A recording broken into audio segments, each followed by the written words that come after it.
Hey guys, so I'm upstairs just working in my office today. Tuesdays I get a lot of office stuff done, and it's one of the first kind of super cold days here in Bluffton. I know a lot of you guys out there are already experiencing some super cold, dreary weather, and when that happens, we tend to really want some feel good choices. We need that afternoon pick me up when it's dark and gloomy.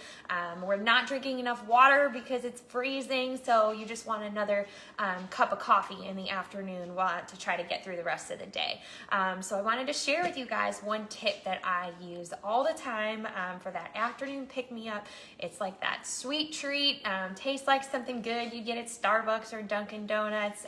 So it kicks your little sweet tooth craving, but it's got 17 grams of protein, depending on which type of protein and milk you use, and only about 100 calories, again, depending on which brands you use. So when you're in the middle of the afternoon and you just don't want any more water, you need that extra little caffeine boost, but you're looking for something sweet, make yourself a protein coffee. So here's how I make it, and you could totally botch a protein coffee using powder. If you don't do it in the right order, it gets all clumpy and gross. So I'm gonna show you guys how to do it. So I use a Keurig. I would use just a regular black unflavored kind of coffee, and I would do either 4 ounces or 6 ounces of the coffee. It usually gives you the option. 8 ounces is the whole cup. We're gonna do a little bit less of that because we're gonna add in our chocolate protein creaminess flavor. So I'm gonna do 4 ounces to just make sure I don't do too much liquid. So, well, I got that brewing. You want to do that first, and then you're going to use a shaker first before you combine it with the coffee. So, using a shaker bottle, I'm going to use Fairlife ultra filtered skim milk. So 1 cup of this has, how many grams is it? 13 grams of protein, 13 grams of protein, and only 6 grams of sugar, which is really good for milk. So I'm going to take a half a cup. Okay, so that's going to be an additional 6 or 7 grams of protein, and I'm going to put it in my shaker there.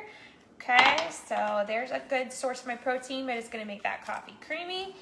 And then I use the organic Orgain chocolate protein. You don't want to use too much protein powder because then, like I said, it's just going to get a little clumpy. So I'm going to use a half a serving, which is 1 scoop.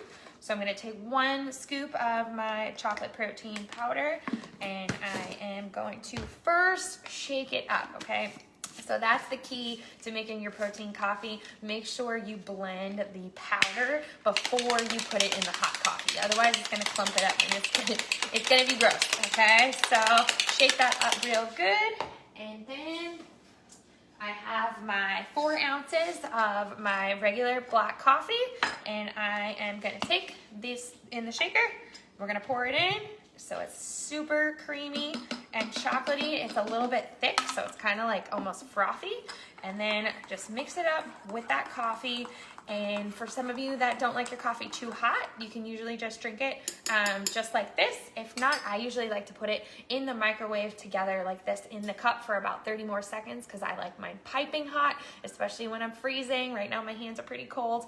All right, and then you have 17 grams of protein in your afternoon coffee. It's sweet, it's frothy, it's chocolatey, but a little boost of caffeine to get you through your rest of the day, but macro friendly, so you're not ruining your plan. All right, guys, I hope this little tip helps you stay on track throughout the colder months and all the holidays that are coming up. Reach out if you have any questions for me. Everybody have an awesome Tuesday. Bye.